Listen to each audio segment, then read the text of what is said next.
so good till what? I was doing so good and I was on time, and then all of a sudden I wasn't on time. Hi, how's it going? Good, how are you? Not bad. Why is this banner thing closed? Were people approaching the bench? Yeah, my very first meeting that I got sworn in. Oh, okay. Oh, they did. So the mayor put Uh-oh. a goodbye. Okay. We do have a quorum, and Chris is ready to There's go. 3, all right. I'm ready when you're ready. All right, well then, I'm going to call the Planning and Zoning Board meeting for September 5 to order. Welcome to all in attendance. Welcome, John. And our brand new member, Mr. Robin. Welcome. Or Robin Bay, I should say. Full name for the record, right? That's correct. Okay. Staff in attendance, we have Megan Nels and Mr. Kevin O'Hearn. So first thing, did everyone get a chance to review the minutes from last meeting? Yes. Okay. Is there a motion to approve the minutes from last meeting? I'll make a motion to approve the minutes from the last meeting. Second. Okay. All in favor? Aye. Aye. Minutes from the last meeting are approved then. So I will move on to our first case of the night. Megan, would you like to present the Elrod Edition final plat? Yes, Mr. Is this on? Turn it on. It's a green light. Now, all right. Thank you, Mr. Vice Chair. Yes, the first case tonight is case number 24.07 FSP. It is the Elrod Edition final plat, and the applicant is Dan Elrod. His agent is WLC Engineering, and he is proposing to re-subdivide 2 existing lots into 1 lot, which will end up being 0.87 acres in size, to clear up the legal description, facilitate any future development, and I know that they'd had some issues with their tax bills with the assessor, which necessitated this. It's legally described as Lot 19, Peterson Addition 2, and Lot 2, Peterson Addition 3, and it is on the northeast corner of the intersection of Poison Spider Road and Falcon Avenue. It's currently zoned I-1 light industrial, and there's no change of zoning requested or required, and there were just a few cosmetic changes to the plat, ensuring they had the correct record owner of both lots, adding a utility easement, and some cosmetic changes. And with that, staff recommends approval upon all planning considerations being met, and recommends the planning commission make a due pass recommendation on the final plat application. I will note, we did get a revised plat earlier today. I have not forwarded it to the planning commission as our surveyor hasn't reviewed it yet, but I will send it to you all as well. Thank you for the overview, Megan. Does any members have questions or discussion on this particular case? I really don't. Really, it's just administrative, it seems like, so. Seems a lot. If we've got no questions on the board, is there anyone in the audience that would like to speak on this case?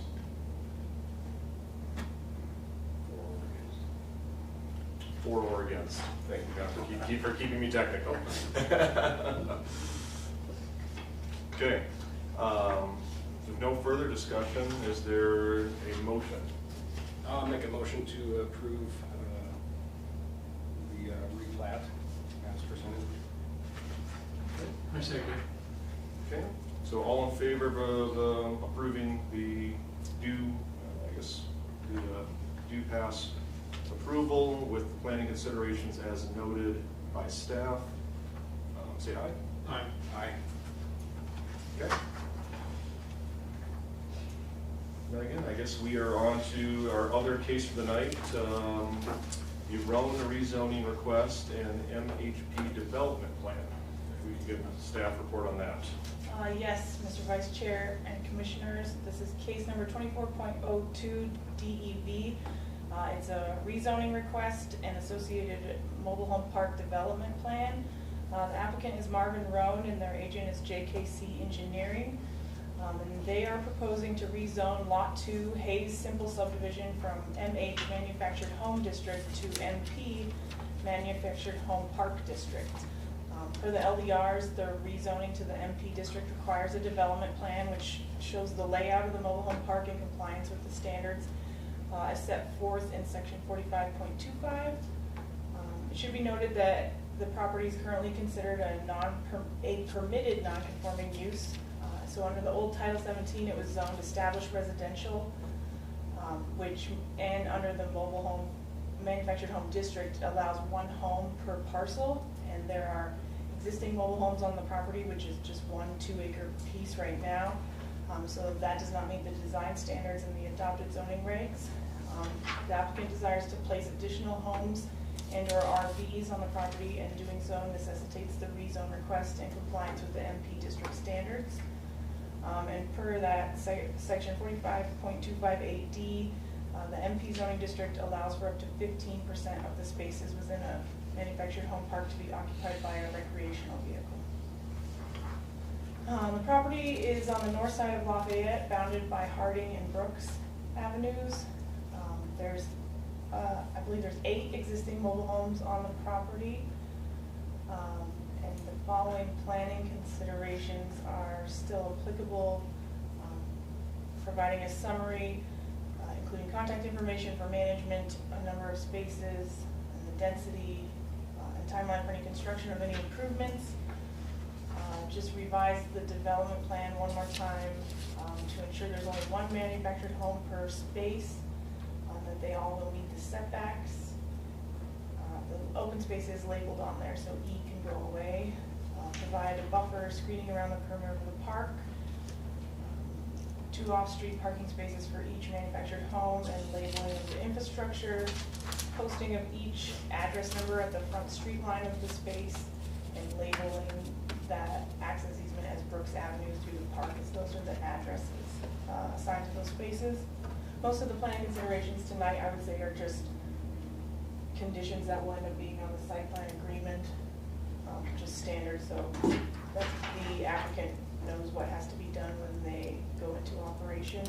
But staff recommends approval of the rezoning and the development plan upon all planning considerations being completed and met, and recommends that planning commission make a due pass to the city council.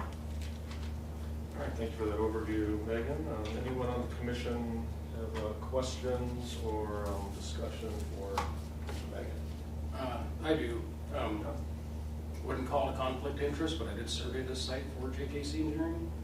I haven't been involved since I surveyed it. So my duty in that was just to collect the existing site topography and elements. So I do have other questions, though. Yes, I will preface that with I would extend some appreciation to the applicant and his agent, as he's kind of our test run with the new regulations, and so his willingness to work with us and within the confines of what we want to see in his property and his project. So that, go for it. I was just curious, is this, because I can't read it and I didn't manage to get a good enough copy before I came, is it just the 4 additional, I see 4 additional pads it looks like for parking, is that 4 additional spaces? Yeah, so the dashed lines are the spaces. And that's why I see. I requested that they just label those space numbers, address numbers. They could just label them 1 through 14, 13. Okay, so we're looking for 4 additional homes. Less. So my question is it going to have an updated utility grid put in there, or do they have existing that support the extra units that are going to be added? And if so, who pays for all that? If there is not a pedestal currently out there where the home will go, that will be on the applicant. I may be able to speak for some of this. Jump up, Lewis. I'm Lewis James with JKC Engineering. Marvin couldn't be here tonight, so I'm kind of representing Kim's here, but for the kind of the representative thing. So I did go out there and kind of look at this thing over, and yeah, these existing spaces, they're existing spaces, but really only adding 2 more spaces to the existing. They're kind of over on this, what is that little, the easement. Eastern. The easement thing is kind of adding 2 more there, but these other spaces are still there, but they gotta be, kind of have to be redefined, because they've got chain link fence, and the requirements call for 2,500 square feet of things, so there's gonna have to be some minor adjustments in the chain link fence, because they're set to their old standards, and they don't meet the 2,500 square feet standard. And as for, like I said, that's one of the minor changes I see that's going to have to be done, is to try to make each lot to their 2,500 square feet. I mean, they're like 2,532. I mean, it does barely make it. And then the 2 parking spots are got to be kind of loaded. I mean, they're going to be one in front of the other. So it's kind of the parking spots are kind of loaded on about most of them all, except for the double wides. And then for the utilities, I did go out there and look. I did kind of show on there, on the back of each of them, there's, I looked at that, there's power, sewer, water. They're all fully, the ones on Lafayette are fully supplied with all the additional power. I think the ones on the north side, I think where the double wide is, they're all supplied on the back side of those lots, the utilities. So they have to be extended over to get to the other kind of 2 other lots. And I think the only permanent structure I saw on the property was this little building on, would be the kind of one of the things we got for a lot. That looked like the permanent structure on the, by me, it meets the requirements of the whatever a permanent structure is in the thing. But So the existing double wide that'll stay? that'll be 2 lots, Okay. looks like. Yeah, it covers up, let me look here, yeah, it kind of a diagonal kind of thing, so it covers up,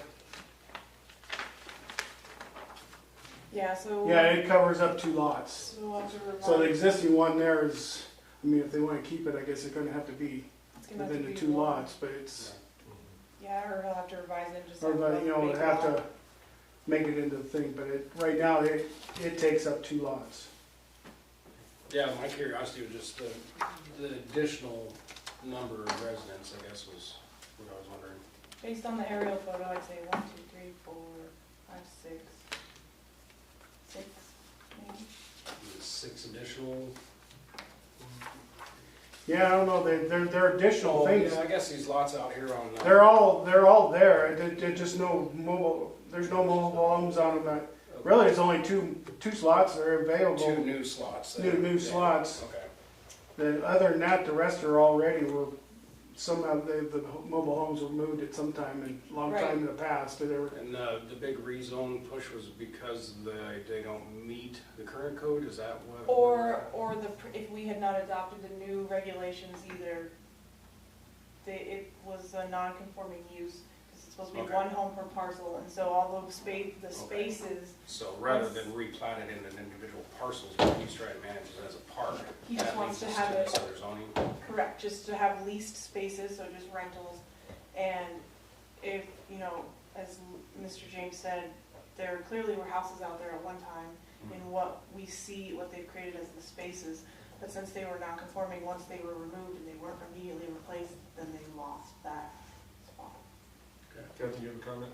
I get a phone call almost weekly asking if I can bring a 5th wheel into Mills in some of the other areas that are not classified as mobile home or RV parks. So that's why they're allowing 15% in all the mobile home parks, because of all the 5th wheel users around. And which brings up a question, is he gonna have a kind of a dump station and a temporary electric at each of the Well, RV sites? I think each of the sites are connected to a water, Sewer. water and sewer, so that, Yeah. I think the what I checked back here, the only other two lots would be the other ones. I kinda went and the sewer was hard to really see, but I assumed, I couldn't actually physically see the sewer, Okay. but I saw the meter for the water, where the water pits were at these old vacant lots, so, to me, everything was there, Okay. what I could see visually, but the sewer I couldn't see, but I assumed the sewer was at these lots, because why would they have water, no place to dump it? And that's the intent, is that they're all developed, that a mobile home could go on there. Council's just decided, mobile home parks can have up to 15% of the spaces occupied by an RV. Okay. There was some push to up that, But those spaces still, like Kevin was asking, they have to have facility hookup. they have to have water, For that. sewer, electric, they have to be 2,500 square feet, they don't get to Okay. make them smaller. Okay. They're intended for a mobile home, Right. council's just allowed, Essentially a flexibility in the or in this case, the structure, even though the Right. structure's temporary, but it needs to have all the other it needs, hookups and Connection, utilities. it needs to be able to accommodate a manufactured home. Yeah, thanks for that, Megan. Yep. Anything else, John? No, that. I guess my only other comment was, looking at there, it looked like Brooks Avenue got kind of gated off by the resident to the south there, or kind of thing. I'm not sure how it would ever get access to Brooks Avenue, because right now it's just kind of almost, you have to go down there and turn around and come back. I mean, So it's not the circle isn't open any longer? no, it's fenced off right there at that. Yeah, it sounds The west end? Yeah, you go down there and you pretty much have to kind of Yeah, turn around there. the old owner there required that. He was very vocal. And here at the it's a council. drainage ditch. I mean, to try to build anything, And the right of way is. build anything on Brooks Avenue would be pretty much cost. I guess then we'll work with Mr. Roan once he gets going on. What he needs to do, yeah, Addresses because and that's stuff. what's my only concern is, I don't see any access on the Brooks Avenue right there. And if those have Brooks Avenue addresses, we'll just work to correct those with, Okay. when the time comes. Any other discussion or questions from the commission? Anyone else in the audience that would like to speak for this case or against this case? Okay, if we don't have any further discussion, is there a motion for the rezone request to pass with the planning considerations? Pass. I'll make a motion I agree. Second, and all in favor? Aye. Okay, we have a do pass recommendation. Okay, let's go back to our agenda here. Thank you. This is where I stand up and say, the P and Z will forward a due pass to the council. Okay. The council will make the final determination. And I have it scheduled for the 24th. At 7 o'clock. Here? Yes. Okay, with that being our last case, we would open it up for any public comment. If there are citizens who bring forward items of interest or concern that are not on the agenda. I hear crickets. In that case, do we have a motion to adjourn? Yes, I'll make a motion to adjourn. Okay, our meeting for September 5 is adjourned. Thanks, everyone.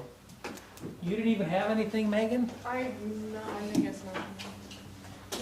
We've had a couple, Lisa Burge was in to talk about some potential apartments. And we had a couple of people come in talking about potentially doing something on the riverfront, so. Oh, that's And we exciting. still need to, we adopted the riverfront overlay, but we haven't actually overlaid